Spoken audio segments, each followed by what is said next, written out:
Good morning. Welcome to Allen's Day. I am down at our holiday home here down in Tennessee. Just finishing up on this week's build project. And you know I'm finishing up because I had to do laundry. It's all hanging on the fence over there. Now, what I've been working on, you saw a couple other episodes, working on closets, working on drains. Well, now I got to get the water going, and I am ready to turn it on. Go down at our little hidden door down here. Oh, it is nice and cool in here because on one of the previous episodes I showed you my redneck air conditioner system. I just got a fan pointing through a hole in the floor, blowing nice cool air down here. Now we are ready to turn the valve on and start listening for leaks. And then I'll go through and just give you a very brief overview of what I got going on with my plumbing, the water portion of it. This isn't a how-to video. There's just a ton of them out there. They're really good. This one's just going to show you what I did video. So, water line coming in, the main water line coming in from the street, and we're going to crack the valve open here. Oh, I hear water, I see water.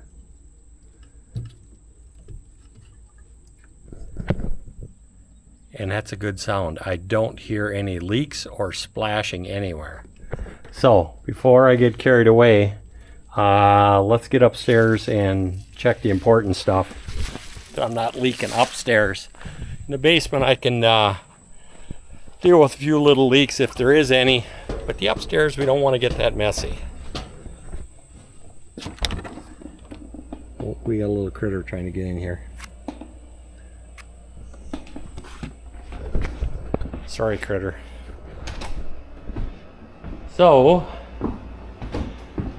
we've got, look under here, we got no leaks, no drips. Do we have water?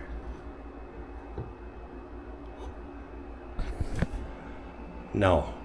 Let me go down and turn the valve on for the upstairs here. It's a good thing, at least I don't have any leaks. Back into my little hobbit cave here. Now, let me find the valve that I put in here that controls the water. Oop, let me get some lights in here. My Crawlspace buggy. Oh, this thing just saved my butt. I like it. So, what we've got going on here, just a very brief overview, is we got our cold water coming up from over there. We got it going into the water softener / filter, and then it comes out of there, and I did put a bypass on there so that if we got problems with the water filter softener, we can just close it off and we can still function. Now then I got my cold water coming in here, and I know that because I got blue tape on here, and that goes into the hot water heater, comes up and around. Now what I'm looking for is my valve going to the bathroom. So I've got 3 valves here.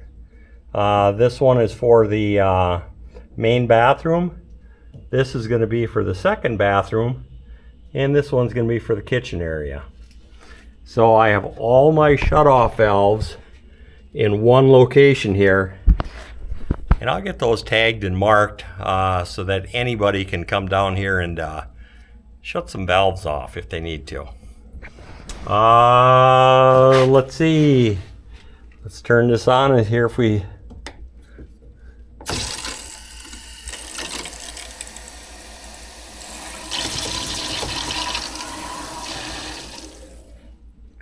Oh. We better go up there and check and see if we got any leaks up there. One system at a time here. The next system I got to turn on is the hot water side. And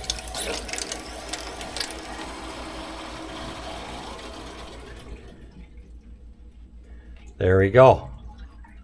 And I don't see any leaks over there.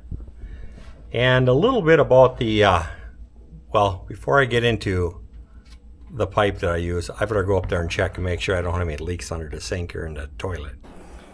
No leaks that I can see or hear under there. Oh, we're getting all the air out of the system here, so it'll take a little bit. There we go. We got water here. Oh, we got a leak over by the toilet.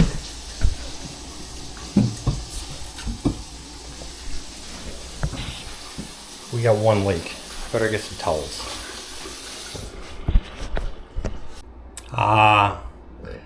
All I gotta do is tighten this frickin' fitting up in here for the toilet. They got that damn thing way up in there, and you can't get at it with a pliers or a wrench to tighten the frickin' fitting up on there. So, well, let me get the water out of here. To get the water out of here, I just took and drilled a hole in the floor. Now I got a permanent drain right here. Well, let me get my mess cleaned up. See if I can get a frickin' wrench in there to try to tighten that fitting up underneath there. And then we'll try it again. I got it figured out. So, this is a 7/8 BC fitting on there. The only problem is you can't get in there to tighten the connection up. I will guarantee you the designer of this American Standard toilet inlet supply line has never been off of their desk in the real world to put one of these together. You shouldn't have to disassemble your toilet to get your supply line on there. Well, that's enough of me pissing and moaning. Let me get this thing put back together. Everything's working in the bathroom, no more leaks. So, got to get the shower hooked up yet, but we're not going to hook any water up to that yet. So, and the toilet doesn't leak now. No more hauling water for the toilet to get it to work. Ooh, I'm a lucky guy now. Well, let's get back downstairs and finish checking stuff out.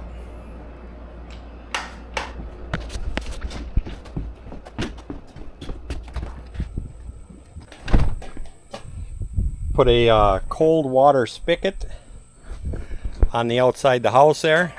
That way if Gene has a horse tank there, or if we get a hot tub on the deck, we got a water fill. And on the spigots, those are the cold water portion of the spigot is hooked up before it goes through the softener. So, and then on this side of the house, put a hot and a cold spigot on this side. That way if we got to wash horses or something, they're not washing them in cold water. So, back to the pit.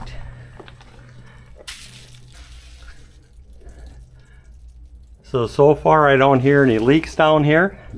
The hot water heater, that is got to get hooked up with this, and that's going to be this afternoon's project. So I'm actually going to have hot water in the bathroom sink. The second bathroom in the kitchen, none of the drains or water lines are run for that yet. That'll be maybe this winter's project, but at least I got a toilet and a sink. So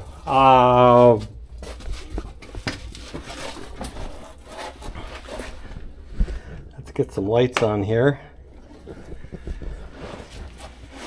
Now a little bit about the hot water system here. This is an on-demand hot water system, and this particular one is 27 kW. The one that's in the tiny house is a 2 steps down, which is an 18. Never ran out of hot water with that, but just upped it one size. Now it does take 3 40 amp 220 breakers to run this. So make sure you got plenty of incoming power for this. Yeah, maybe I should have opted and put natural gas in here, but I think the on-demand system is going to work great for us here. So I got to finish hooking the wiring up for that. So hopefully I have this size correctly. A little bit about the PEX. I am using, this is the clear, this is PEX-A, and there's PEX-B. There's just a ton of stuff on the internet on which one you should use and why you should use it and yada yada yada. I opt and I go with the PEX-A on everything. I use the clear on everything. I don't get the blue, I don't get the red, because the few places you got to market, well, you know, I got a piece of blue tape there, or I got a piece of red tape there. I pretty much know what's going on there. So, and then you're not dealing with all the other lines. And the other plus with the PEX-A, it supposedly it's a little more forgiving when you have to bend it and go around corners and things like that. And now for the PEX-A, you can go with 2 options for putting it on there. You can go with the collar and this tool, which this expansion tool, or you can still go with the traditional route with this little clamp and the pliers. Wherever I can, I go with this method right here, but you have to have special fittings. So the special fittings that you need for the PEX-A, if you're going with the expansion route, is it's a bigger fitting, and I opted to go with the brass as compared to the plastic. The brass fittings are probably 3 or 4 times more expensive than the plastic ones, but you know, you put this much money into a house, what's an extra couple of bucks to go with the brass? I'm sure there's all kinds of controversy that, yeah, the plastic are good, but I guess something temporary, those would work out just fine. I opted for all the brass on all the fittings on there. And then, like I said, you can still use the crimp style fittings, which are a whole lot less expensive than the expansion fittings. They're probably about 1/3 the cost, and the plastic ones are really inexpensive. So if you're going with the expansion route, PEX-A, you're going to pay a premium, but hopefully you have a premium product at the end. So that's enough about the fittings. How I set this up is I set everything up on manifolds. So I've got my hot water coming into here, and I've got a manifold up here with shutoff valves for all my different areas. So I've got my outside spigot, the bathroom that we were just at, and now I still have room for the other bathroom and the kitchen. So all my hot water lines are right there. And I do have, for the cold line, I do have a 3/4 inch line going back to a manifold. Let me get on the buggy here and I'll show you that manifold.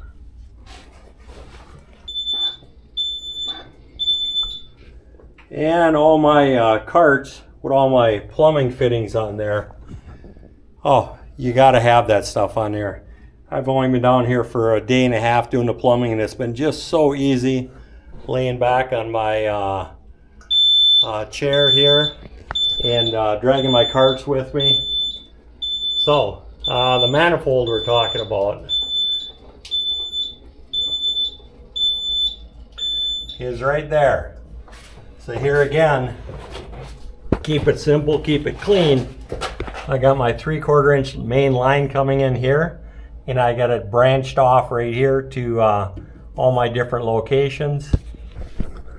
Doesn't get any simpler and cleaner than that. Instead of a bunch of T's everywhere.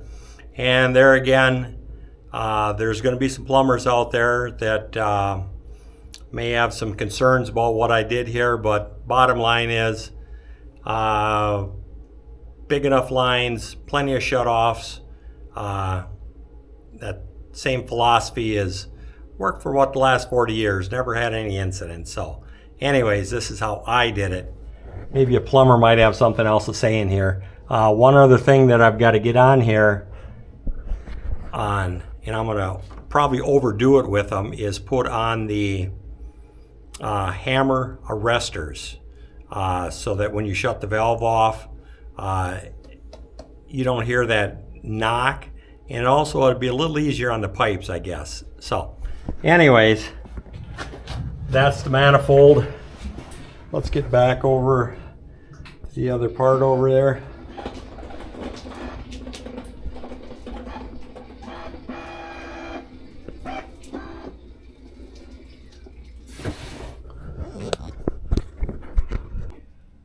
Well, that was how I did my plumbing, or started to do my plumbing on the house here.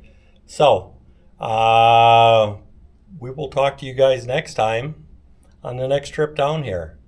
See you later. I got to get my hot water hooked up in there, and then I'm done for this trip. So, talk to you guys later. Thank you for watching Alan's Day. Life is about making choices. Some things are already perfect. Some things you may choose to upgrade. This channel will show you both. Please like, subscribe, and share. Thanks again.